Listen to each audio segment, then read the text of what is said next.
जैसे हमें रोज काटा पीटा मारा जाता है, उस वही काम और उससे काफी बड़े तरीके से हमारे प्रताड़ना बढ़ेगी। हमें हमारे सारे अधिकारों से, हक अधिकारों से दूर कर दिया जाएगा। और जैसे बाबा साहब ने 1927 में बोला था कि एक जमाना था कि मार समाज को जब अपॉर्चुनिटी दी गई मिलिट्री में या फोर्सेस में जाने की, तो मार समाज के बहुत सारे, मार और मांग समाज के बहुत सारे जो लोग थे वो सूबेदार बने, वो लेफ्टिनेंट जनरल के पद तक गए, और तब उनके संपूर्ण आयुष्य में, संपूर्ण जीवन में बहुत अच्छा सुधार हुआ। लेकिन जैसे ही वो आरक्षण ब्रिटिश सरकार ने निकाला, तो 10 साल के अंदर ये जो वर्ग था ये पुनः जो है वो हतबल हो गया, महागरीब हो गया और महादलित हो गया। आरक्षण, ये मुद्दा आए दिन चर्चा में रहता है। इस सरकार की जो भी ये नीति है, इस नीति से लाखों करोड़ों परिवारों ने भारत को निरंतर विश्व शक्ति बनाने के लिए अपनी मेहनतकश वर्क स्टाइल से भारत को उन्नत भी किया। लेकिन आए दिन हम देखते हैं कि ये शब्द हमेशा कंट्रोवर्सी में रहता है। हम देखते हैं चाहे महाराष्ट्र हो या देश के विभिन्न राज्य हो, इसकी न्यूज़ आए दिन बनी रहती है। इसी सब क्लासिफिकेशन के मुद्दे में महाराष्ट्र में आने वाले 20 तारीख को एक महामोर्चा का एक बिगुल फूका है। देखते हैं उसके पीछे की पार्श्वभूमि क्या है और लोग इसे कैसे लेते हैं। हमारे साथ इसी कड़ी में आज एडवोकेट आकाश मून सर है, जो विविध सामाजिक संगठनों से जुड़े हैं और देश और दुनिया के तमाम उस बिंदुओं पे काम करते हैं जो ह्यूमन राइट्स और मानव के उत्थान के लिए कारगर साबित होते हैं। आपका स्वागत है। हम देखते हैं आए दिन ये जो आरक्षण है, आप देखें नेशनल मीडिया में इसको अलग अलग शब्दों में एक परिभाषित किया जाता है कि आरक्षण का जिन्न निकला, या फिर हम देखते हैं कि जो बड़े बड़े स्कॉलर है या फिर जो इंटेलेक्चुअल है वो बोलते हैं कि सब कैटेगरी या सब क्लासिफिकेशन कोर्ट के द्वारा अलग भाषा परिभाषित की जाती है, पब्लिक द्वारा अलग उसकी परिभाषा की जाती है। आपके लिए पहला रिमार्क क्या रहेगा इस पर? नहीं, मेरे हिसाब से आरक्षण में जो उपवर्गीकरण का मुद्दा है ना, सब क्लासिफिकेशन, जो कोर्ट के लैंग्वेज में हम लोग देखते हैं कि दविंदर सिंह का जो जजमेंट था, जो 1 अगस्त 2024 को डिलीवर्ड हुआ, उस जजमेंट में सब क्लासिफिकेशन की बात की गई है। अब सब क्लासिफिकेशन यानी क्या होता है कि ऑलरेडी एक क्लासिफाइड कैटेगरी है शेड्यूल कास्ट की, उस शेड्यूल कास्ट की कैटेगरी को विशेष संरक्षण देने के लिए, क्योंकि ये शेड्यूल कास्ट जो है वो अस्पृश्यता और जातिगत भेदभाव से पीड़ित है, और उस वजह से उनमें आर्थिक, सामाजिक, सांस्कृतिक और शैक्षणिक अति पिछड़ापन आया। उसी अति पिछड़ेपन को दूर करके और उनके सार्वभौम उन्नति के लिए, और उन्हें जो प्रस्थापित वर्ग है भारत में, जो बहुत कम संख्या में है लेकिन जो प्रस्थापित है और वो सदियों से जो राज करते आ रहे हैं बहुजन समाज पे, उस वर्ग के समकक्ष खड़ा करने के लिए आरक्षण का प्रावधान किया गया था।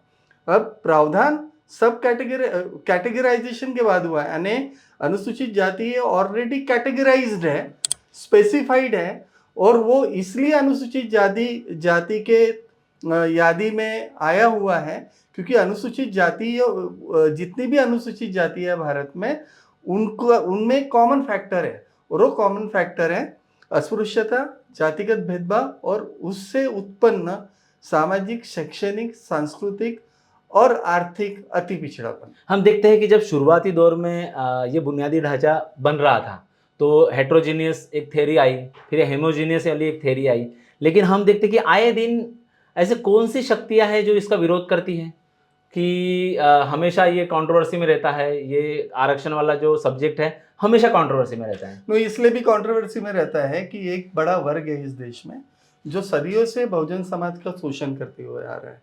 अब इस वर्ग के पास इस देश की 90% संपत्ति पर इस जो ये जो समुदाय है इनका कब्जा है। दूसरा, जितने भी भारत की जो पूरी व्यवस्था है उस व्यवस्था में सबसे ज्यादा रिप्रेजेंटेशन, प्रतिनिधित्व इस समाज का आता है। अब जो एक बहुत बड़ा समाज है वो प्रतिनिधित्व में भी पिछड़ा हुआ है, उनका इस व्यवस्था में कहीं पे भी प्रतिनिधित्व जो है उनके जनसंख्या के अनुपात में पूरा नहीं है।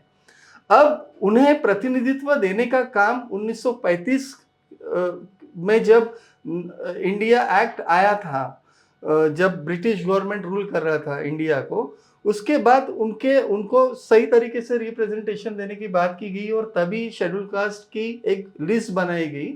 और उस लिस्ट में जो मैंने आपको पहले बताया जो क्राइटेरिया थे, उस क्राइटेरिया के आधार पर आरक्षण की शुरुआत हुई। उसी व्यवस्था को भारतीय संविधान में कायम रखने का काम किया गया। जैसे अनुसूचित जाति को जो आरक्षण दिया गया है, वो आरक्षण संविधान के अनुच्छेद 341 के तहत दिया गया है। 341 में ये स्पेसिफिक प्रोविजन है कि सिर्फ भारत के जो राष्ट्रपति है, हाँ जी, सिर्फ उन्हीं को जो है अनुसूचित जातियों को वर्गीकृत यानी कैटेगराइज करने का, क्लासिफाइड करने का अधिकार है। और अगर इन सूचियों में अगर कुछ फेरबदल करना है तो वो संसद के माध्यम से होगा। इसमें राज्य सरकारों को किसी भी तरीके का हस्तक्षेप करने का अधिकार पर नहीं आए है। दिन राज्य सरकार भी स्टेटमेंट देती है अभी इसमें। ये हुआ ऐसे अनुसूचित जातियों में उनके पॉलिटिकल एजेंडा या आउटफिट को सूट करती है, वैसे अनुसूचित जातियों को एक तरीके से अपने तरफ खींचने के लिए इन्होंने एक सब कैटेगराइजेशन, सब क्लासिफिकेशन और उपवर्गीकरण एक नया कंसेप्ट लाया। और इस कंसेप्ट के माध्यम से इन्होंने अनुसूचित जातियों में बंटवारा करके कुछ जातियों को हमेशा कमजोर रखना और कुछ जातियों को सिर्फ कुछ आर्थिक प्रलोभन के आधार पर खुद से जोड़े रखना, इसके लिए उपवर्गीकरण लाया गया। पर एडवोकेट साहब, हम तो देखते हैं इसमें तो सुप्रीम कोर्ट का जजमेंट है। सुप्रीम कोर्ट का जजमेंट तो EV Chinnaiah versus state of Andhra Pradesh भी था 2004 का। हाँ जी, और वो जो जजमेंट था, उस जजमेंट में ये स्पेसिफिकली कहा गया है कि आर्टिकल 341 के तहत जो अनुसूचित जातियां है वो एक जिनसी है, यानी वो होमोजीनियस है, उन्हें अलग नहीं किया जा सकता, वो हेटेरोजीनियस नहीं है। उन जातियों का इतिहास अस्पृश्यता का जो है वो एक जैसा है, उन जातियों की रहने की पद्धति एक जैसी है, उनमें जो चाल चलन है या परंपराएं है वो लगभग एक जैसी है।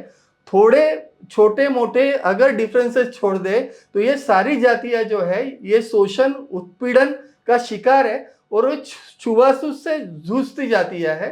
इसलिए उन जातियों को कैटेगराइज करके, क्लासिफाइड करके आर्टिकल 341 के तहत जो है एक वर्ग बनाया गया। हम देखते हैं कि आपने भी 20 तारीख को एक जो महामोर्चा है वो नागपुर से एक कोशिश की है कि यहाँ से एक पैगाम जाए, पूरे देश में जाए, इसका एक कुछ आउटकम निकले।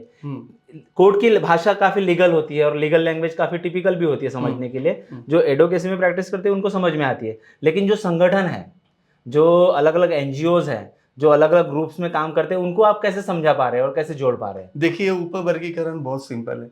उपवर्गीकरण का कंसेप्ट अगर समझना है तो इतना आपको समझना जरूरी है कि उपवर्गीकरण अगर किसी भी स्टेट में होता है तो ऐसा होता है कि जैसे अनुसूचित जातियों में, जैसे महाराष्ट्र में हम देखेंगे कि महाराष्ट्र में 59 अनुसूचित जाति में 59 जातियां आती है।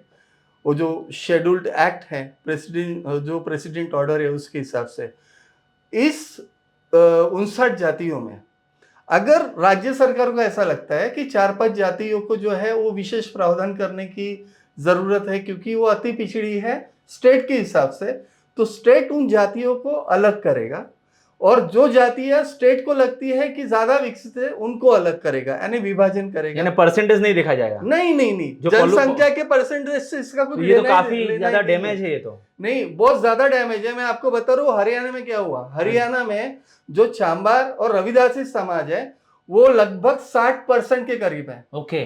और उनको जो आरक्षण मिलना चाहिए विधिगत उपवर्गीकरण के पूरा जो लॉ जो डाला गया है हरियाणा में, काफी डिटेल वो लगभग 13 से 15% मिलना चाहिए। ओके। लेकिन सब क्लासिफिकेशन के बाद क्या हुआ कि उनको सिर्फ 10% ही आरक्षण मिला। अच्छा। और 10% जो कम आंकड़ों में या जनसंख्या में जो समुदाय थे उनको 10% आरक्षण चले गया, यानी जिस समाज को 6 या 7% आरक्षण मिलना था उनको 3 से 4% ज्यादा आरक्षण दिया गया। और जो समाज जो जनसंख्या में भी ज्यादा है, जिनकी समस्याएं ज्यादा है और जो हमेशा सिस्टम में एक अकाउंटेबल बनने के शोषित लिए। वर्ग के रूप में देखा गया हाँ है, जी, जिनके हाँ साथ जी। सबसे ज्यादा अन्याय अत्याचार साउथ होते इंडिया हैं। में भी हम मानना मानिक का कुछ देखते हैं। राइट। तो आप देखिए कि जनसंख्या का सब क्लासिफिकेशन से कुछ लेना देना नहीं है। अभी इसका दूसरा पहलू देखिए कि हाँ जी। ठीक है, जनसंख्या के हिसाब से कुछ जातियों को जो है आरक्षण उनके जनसंख्या के हिसाब से तो दिया नहीं ही है, लेकिन उसके अलावा जो भी आरक्षित पदों के लिए जो भी नियुक्तियां निकलेगी या जो भी एडमिशन से रिलेटेड जो भी एडमिशन के या प्रवेश प्रक्रिया जो होगी, उसमें जिस कैटेगरी को पिछड़ा माना गया, अति पिछड़ा माना गया है, उस कैटेगरी को पहले प्राधान्यता पे उनके द्वारा सीटें भरी जाएंगी। ओके। और जिनको विकसित माना गया है उन जातियों को पीछे कर दिया जाएगा। यानी अगर समझिए 10 सीटें निकली है तो उन 10 सीटों में से सबसे पहले प्राधान्यता पे इन लोगों को भरा जाएगा, बिंदु नामावली में इन लोगों को प्राधान्यता दी जाएगी, दूसरा प्रमोशन में इन लोगों को प्राधान्यता दी जाएगी, और इवन रोस्टर में इन लोगों को प्राधान्यता दी जाएगी। ओके। और जिनकी जनसंख्या ज्यादा है उन लोगों को जो है पिछड़ा रखा जाएगा, पीछे रखा जाएगा। लेकिन एडवोकेट साहब हम देखते हैं कि पीछे- सेंट्रल गवर्नमेंट रहे या स्टेट गवर्नमेंट रहे, वो तो अपना दावा करती है कि हमारी नीतियाँ लोक कल्याण की है, हम लोक कल्याण की सरकार चलाते हैं, और हम व्यक्ति के विकास की, हर व्यक्ति तक ये जो प्रोग्रेस है हमारे देश का, जो हमारे देश की यानी जो एक तरीके से हम प्रोग्रेस कर रही है, हर व्यक्ति तक जाए, तो अंतिम छोर तक जाए हमारा प्रोग्रेस, ये हमारी सरकारें दावा करती है। और आप जो बात कर रहे हैं ये थोड़ा अलग बात कर रहे हैं, कैसा देखते विरोधाभास? नहीं, वो ऐसा है कि अंतिम छोर पे बैठा कौन है? बहुजन समाज के आदमी बैठा है, और बहुजनों में भी सबसे पिछड़ा हुआ आदमी बैठा है। तो आज अगर हम अनुसूचित जाति की बात करें तो अनुसूचित जाति में जिस जाति की जनसंख्या ज्यादा है उसी जाति का सबसे ज्यादा शोषण भी होता है। आप सारा जो नेशनल क्राइम ब्यूरो का रिकॉर्ड है वो उठा के देख लीजिए कि महाराष्ट्र में सबसे ज्यादा अन्याय अत्याचार की घटनाएं होती कौन से समाज के साथ है। सबसे ज्यादा जो एजिटेशन होते हैं राइट्स के लिए वो कौन सा समाज करता है। सबसे ज्यादा केसेस या सबसे ज्यादा जो जेल में है वो किस समाज के लोगों को डाला गया है। तो ये आकलन तो महाराष्ट्र सरकार ने किया ही नहीं ना उपवर्गीकरण करने के पहले। ये कोई डाटा तो उनके पास है ही नहीं। इवन सुप्रीम कोर्ट ने भी जो देवेंद्र सिंह का जजमेंट दिया उसमें किसी भी डाटा का आधार लेकर उन्होंने जजमेंट नहीं दिया, उन्होंने सिर्फ सपनों में जजमेंट दिया। अच्छा। जो हम कहते हैं कि कानून की भाषा में हम उसको ऐसा कह सकते हैं कि बहुत सुपरफिशियल होकर उन्होंने जजमेंट दिया, जो कि अनकॉन्स्टिट्यूशनल है, इलीगल है, वो टिकेगा नहीं, और उसके लिए भी हमारे प्रयत्न शुरू है। लेकिन आपको ये समझना पड़ेगा कि जिनकी जनसंख्या सबसे ज्यादा है अनुसूचित जातियों में और जो सबसे ज्यादा शोषण के शिकार है, उन्हीं लोगों को फिर से गरीब, हतबल और अति पिछड़ा करने के लिए ही उपवर्गीकरण का जो पूरा कंसेप्ट है वो महाराष्ट्र में लाने की कोशिश हो रही है। हम अंतिम पड़ाव पर है। हम देखते हैं कि जो भी देशव्यापी संगठनाएं हैं, चाहे वो शेड्यूल कास्ट से नेशनल लेवल पर जो दिल्ली में काम करने वाले संगठनाएं हो, आए दिन जो उपवर्गीकरण की जो आप बात करते हैं उनके स्टेटमेंट नहीं आते हैं। इसके ऊपर क्या बोलेंगे आप? नहीं, मैं इस बारे में ज़्यादा नहीं कहूँगा, लेकिन मैं ये कहूँगा कि अनुसूचित जाति के अस्तित्व से जुड़ा ये उपवर्गीकरण का पूरा मामला है। अगर उपवर्गीकरण अगर होता है महाराष्ट्र में तो लगभग जिनकी जनसंख्या ज़्यादा है और जो जातियाँ आज तक मुख्य धारा में नहीं आ पाई उनका काफ़ी नुकसान होगा। जिन जातियों को उपवर्गीकृत करके कुछ ज़्यादा देने की कोशिश भी होगी उन भी जातियों को मिल नहीं पाएगा, क्योंकि इस महाराष्ट्र में जो सरकार अभी है वो किसी भी जाति की हितैषी नहीं है। वो सारे जातियों के अधिकार निकालने में विश्वास करती है, उनके हक जो है वो निकालने में विश्वास करती है। और दूसरा सवाल जनता समझ रही है ये बात? हाँ, और दूसरा सवाल रहा कि ये बड़े बड़े पॉलिटिकल फ्रंट क्यों नहीं बोलते। तो देखिए क्या हुआ था, आपको एक बात समझना पड़ेगा कि आरक्षण की जो व्याख्या है, हाँ जी, भारत के संविधान में, उस व्याख्या को पूरी तरीके से ध्वस्त करने का काम बीजेपी और आरएसएस ने किया है। क्या व्याख्या? 2019 में जब उन्होंने 103वां जो संशोधन लाया था भारतीय संविधान में कि आर्थिक आधार पर अनुसूचित जाति, जमाती, ओबीसी, एनटीडी इन सबको वगड़ कर यानी इन सबको एक्सक्लूड करके हाँ सिर्फ सवर्ण समाज को ईडब्ल्यूएस आर्थिक आधार पर आरक्षण देना, ये जो संशोधन उन्होंने किया था और उसके बाद जो जनहित अभियान की जो पिटीशन हुई थी इस संशोधन को चैलेंज करने वाली, उस जजमेंट में जब सुप्रीम कोर्ट ने ये कहा, अब सुप्रीम कोर्ट ने जो किया उस जजमेंट में वो बहुत आश्चर्यकारक था। उन्होंने सिर्फ इकोनॉमिक ग्राउंड पर, यानी 2014 के बाद 2019 की बात कर रहे हैं। 2019 की बात, सेकंड जब 2023 में वो जजमेंट आया, ओके, और 2023 में उस जजमेंट ने कहा कि आर्थिक आधार पर सवर्णों को आरक्षण दिया जा सकता है, जबकि ऐसा कोई प्रावधान ही नहीं है पूरे संविधान में। आरक्षण की व्याख्या ये सिर्फ बहुजन समाज यानी अनुसूचित जाति, जमाती, ओबीसी, वीजेएनटी, डीएनटी, इन्हीं के लिए लागू होती है। यानी जो होमोजेनियस वाली जो थ्योरी आप बोल रहे हो। हाँ, और बेसिकली कैसा है कि जो लोग सामाजिक शैक्षणिक रूप से पिछड़े और अति पिछड़े हैं, जो शोषण का शिकार है, उन्हीं के लिए आरक्षण के प्रावधान है। जिन्होंने शोषण किया और जो जिनका पूरे भारत देश की व्यवस्था में 90% जो जिनका पार्टिसिपेशन है, बहुजन समाज का नहीं, प्रतिनिधित्व है सवर्ण समाज का, हाँ जी, उनको आरक्षित करना यानी भारत के संविधान को पूरी तरीके से खत्म करने का काम है। लेकिन बड़े दुख के साथ कहना पड़ रहा है कि उस ईडब्ल्यूएस आरक्षण का समर्थन बड़े बड़े बहुजन समाज की पार्टियों ने भी किया। ओके, उसका परिणाम यह हुआ कि इन लोगों को फिर ताकत मिली कि अभी हमने सवर्णों को तो और पेट तो भरा ही था, लेकिन और सोना चांदी तो उनके थाली में डाल ही दिया, लेकिन अभी जिनके पास थोड़ा बहुत भी बचा है उनका भी हम आरक्षण निकालते हैं। और क्योंकि वो डायरेक्ट नहीं निकाल सकते थे, इसलिए उन्होंने, हाँ जी, जो कांग्रेस ने जो सब कैटेगराइजेशन लाया था पंजाब में, हाँ जी, और जो आंध्रा में जो चंद्रबाबू नायडू की गवर्नमेंट जो एनडीए के साथ अलायंस था, उन्होंने जो 2001 में जो कंसेप्ट लाया था, उसी कंसेप्ट को इन्होंने कैरी फॉरवर्ड किया। उन्होंने जब करने की कोशिश की तो चैलेंज हुआ सुप्रीम कोर्ट में। सुप्रीम कोर्ट ने 2004 में स्पष्ट कर दिया एक मत से कि अनुसूचित जातियों में सब कैटेगराइजेशन इलीगल है, उपवर्गीकरण हो नहीं सकता, और धारा 341 का ये हनन होगा। लेकिन इसके विपरीत जाकर जो 7 जजेस का बेंच था वो जानबूझ के बैठाया गया, वो पूरे जजमेंट की समीक्षा की गई, और समीक्षा करके उन्होंने उस 2004 के ईवी चिनिया के जजमेंट को पलटा।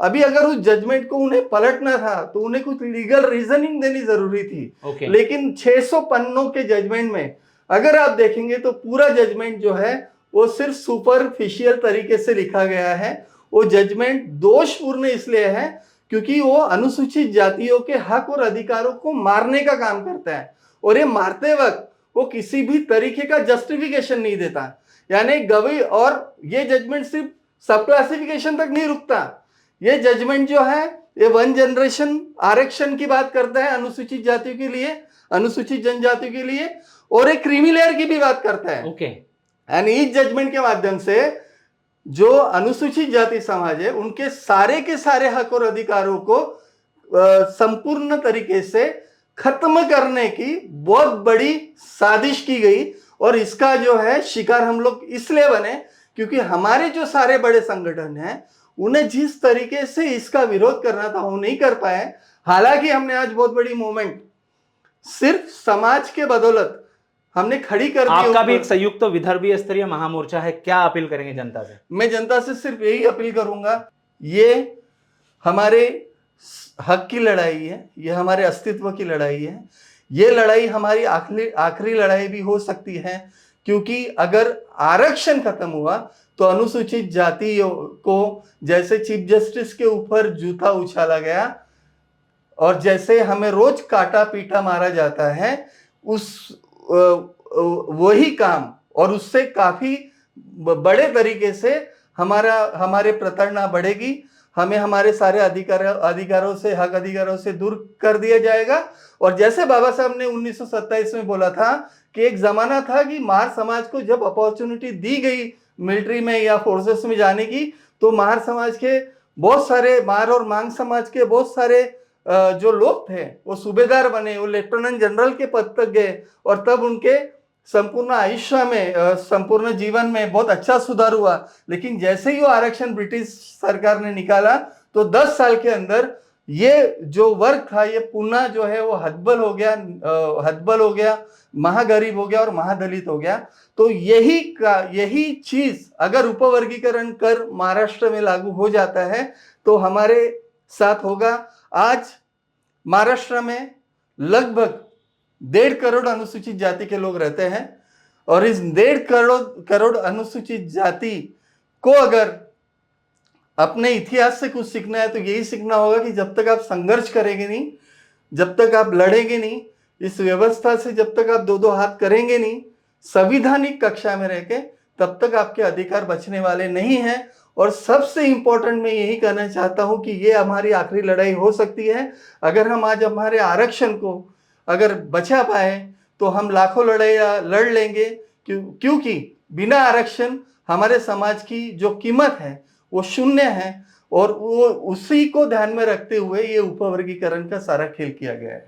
हुक्मरान जब भी अपनी मान्यता जनता पे थोपता है जमहूरियत में, तब क्लस्टर निर्माण होते हैं। ऐसे क्लस्टर बड़े बड़े मोर्चों में कन्वर्ट होते हैं।